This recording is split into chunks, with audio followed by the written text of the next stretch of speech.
Good afternoon, everyone. Again, my name is Deputy Chief Nicole Chapdelaine, and I'm in charge of our Investigations and Support Services Bureau with the Edmonton Police Service. So happy to be here today with everyone and with our partners and some of the team here to talk about a significant investigation that was led by the Edmonton Drug and Gang Enforcement Section. Inspector Darren Gordon will come up a little bit later. We'll take you through some of the details of this file. But I want to start by acknowledging all the hard work that went into it. So for more than a year, our EDGE unit members worked tirelessly to help stop organized crime from setting up in our city and bring those responsible to justice. That means long days, unpredictable hours, lots of travel, and coordinating with law enforcement across multiple jurisdictions. More than 200 officers were involved in this operation. Our partnerships, including our partners with the RCMP, helped make it possible for us to stand here today and to talk about our actions that have led to our communities being safer. I'd like to really thank our EDGE leadership and its membership, our partners, and let them all know how proud we are about how they dismantled this criminal organization, sending a message that they are not welcome here in our city, and their attempts to endanger our city will not be tolerated. With that, I'd like to thank you all for coming again today, and I'll pass things over to RCMP Chief Superintendent Alan Lai.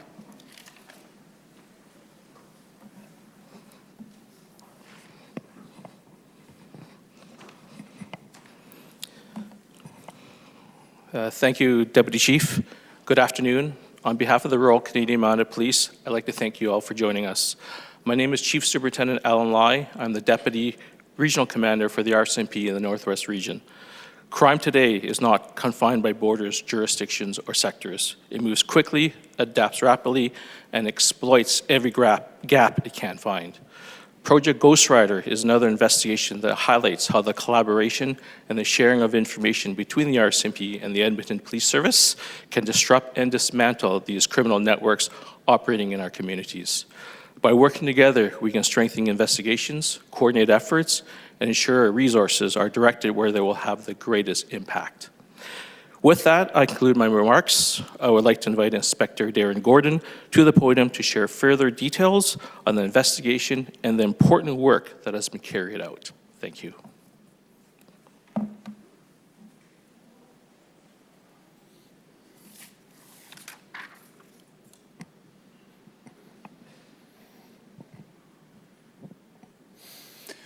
Good afternoon, everyone. I am Inspector Darren Gordon with the Edmonton Police Service Organized Crime Branch. Thank you all for being here today. We want to take this opportunity to inform you of a significant investigation that was initiated by the Edmonton Drug and Gang Enforcement Unit in October of 2024. It involved the establishment of the One Order Motorcycle Club in the city of Edmonton. Now, this is a group that already has established chapters in eastern parts of our country. They're a club that identifies themselves as one percenters, and they're aligned with the Hells Angels. Now, the term one percenter is used by some of these clubs to identify themselves as being part of the 1% of the motorcycle culture that does not adhere to the law. So based upon information that is known from the clubs that already exist in the eastern parts of the country, we assess that the presence of this club in Edmonton would pose a threat to our city. These are criminal organizations that are associated with trafficking in firearms and in drugs to the detriment of the safety of our communities. So EDGE members conducted a thorough year-long investigation into this group, which culminated into a very complex arrest operation. Numerous individuals were identified to be arrested and numerous search warrants to be executed. Arrest sites were identified within the city of Edmonton and our surrounding communities and in the province of British Columbia. So in collaboration with and assistance from our law enforcement partners, RCMP Federal Policing Northwest Region, ALERT, RCMP Combined Forces Special Enforcement Unit British Columbia, we were able to successfully execute an arrest plan on September 23rd. As stated, 200 officers were involved in that operation that day, which ultimately resulted in 19 individuals being arrested, including one full-patch member of the Hells Angels, and numerous search warrants being executed. Now, the search warrants were able to obtain some notable seizures. There was 20 firearms seized and over 6,000 rounds of ammunition, and over $100,000 in cash, a steroid pill press lab with over 82,000 pills. There were over 240,000 contraband cigarettes and over 9,000 contraband cigars that were seized. There were 2 body armor vests, 2 stolen trucks, and a utility trailer. Now, to date, 7 individuals have been charged with firearms and criminal organization offenses. Those individuals are Andrew Hilton, 58 years of age, Brady Wilhelm, 35 years of age, Robert Walsh, 47 years of age, Cheyenne Rinsey, 36 years of age, Mark Kennedy, 28 years of age, Kevin Moffat, 34 years of age, and Michael Hansen, 45 years of age. Now, additional charges are expected to be brought forward against those that have been arrested as part of this, as the investigators continue to sort through all of the evidence that they have seized from this. Now, dismantling this organized crime group at a local level will have an impact on similar groups across the country. Our investigators have been able to obtain evidence that will support identifying the One Order Motorcycle Club as being a criminal organization under Canadian law. We will work with other law enforcement agencies, provide them with information and intelligence to assist them in any investigations they're conducting into the One Order Motorcycle Club and firearms trafficking in our country.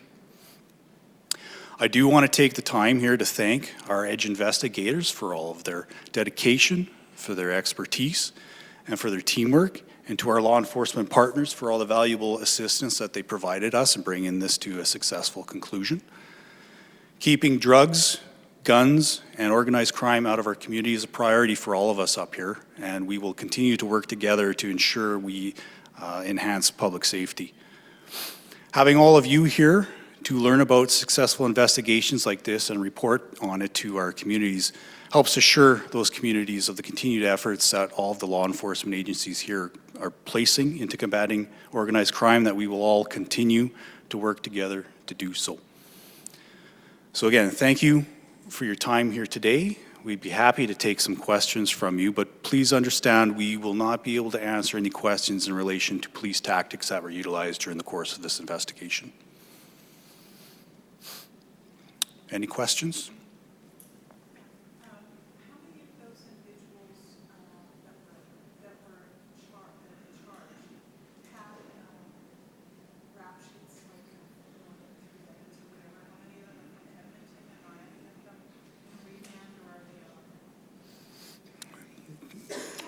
are they Tell you what, I'm going to introduce Staff Sergeant Marco Antonio. He is the head of our Edmonton Drug and Gang Enforcement Unit. He can provide a more insightful answer to that question than I can, so I'll just step aside for Marco. Hello. There was a bunch of questions in there. Let's start from the top. What was the first one? individuals with extensive criminal histories, individuals from Edmonton, individuals Okay. from remand versus? Okay, I can say everyone right now is released on conditions of those that were listed. Those with criminal records, not all of them had a criminal record. Some did, some didn't. Not all of them were from Edmonton. I think in the actual media release that we're putting out actually details where they were from. There was one individual from Alberta Beach, one was from Ardrossan, one was from Sherwood Park, and there was a couple others in there that were from Edmonton. And was that everything else you were interested in? Okay, got it.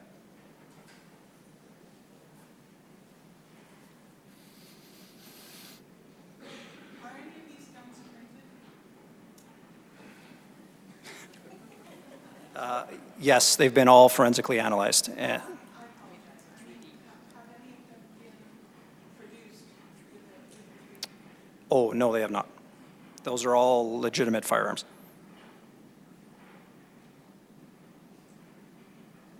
So this organization currently doesn't exist in Edmonton or in Alberta. I'm just a bit confused about, there was concerns that it was set up using traffic intercepted or something like that, but what is the status of this organization?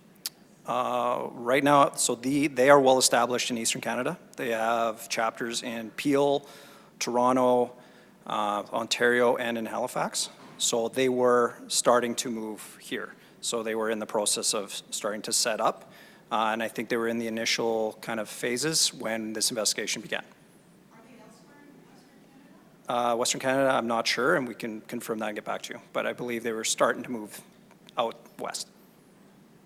Were all of the search warrants that were executed in Edmonton, or was there longer? No, they were executed all over.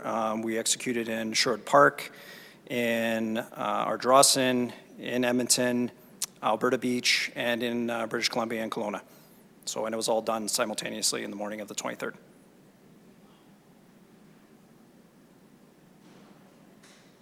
Yes?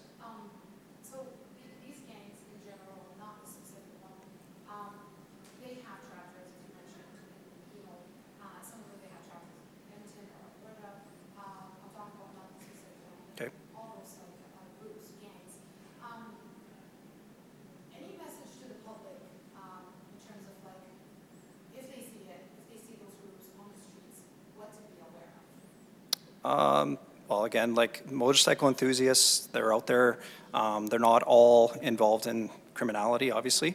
So it's, you know, if you see anything suspicious, if there's anything of concern, they can report it to us and we can assess on its merits of what exactly is going on. And it's our job to investigate. So I would encourage if anybody sees anything suspicious, please call the police and report anything that they think would be of concern. One more question, I don't know if we have any data, how many outlaw motorcycle gangs are currently active in the city of Province? I wouldn't have that off the top of my head, but I could get you that afterwards. Where was this banner displayed? That was displayed in their clubhouse in West Edmonton. Correct.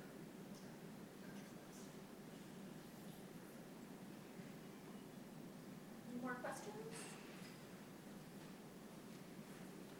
No?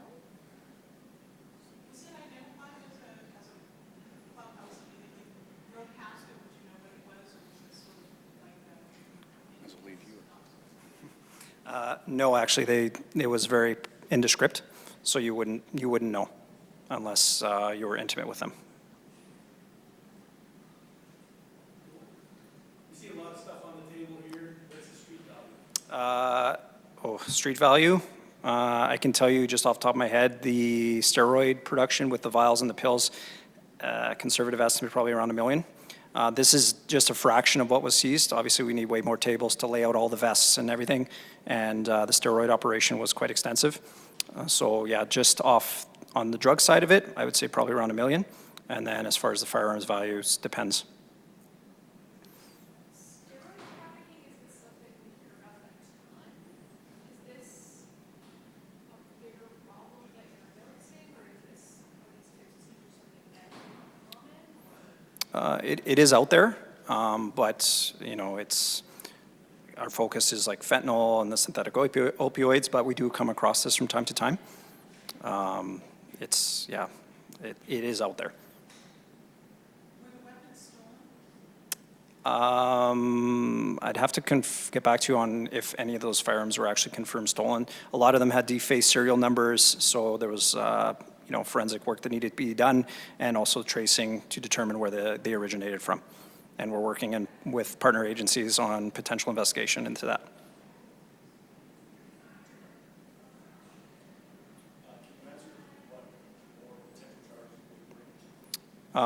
Well, the drug production charge has yet to be laid. There will be more criminal organization charges that will likely come, and some firearms possession as well that were from a couple of the guns that we recovered in the search warrant executions. Have there been other arrests like this, or, you know, operations like this by law enforcement in recent years, or? I'm sure there have been. You know, on the scale, I don't think this was a big lift for the Edmonton Police Service, and thank you for the RCMP support. We wouldn't have been able to do it without them. This was a lot of officers to actually pull this off. In 45 minutes, we had, I believe, 7 of them under arrest. So it went off seamlessly, but it was just through the sheer manpower that we had coordinated. How many of those were EPS? Oh, lots. I couldn't give you an exact number. Yeah, well over 100, I would say, probably well over half to 2/3, probably.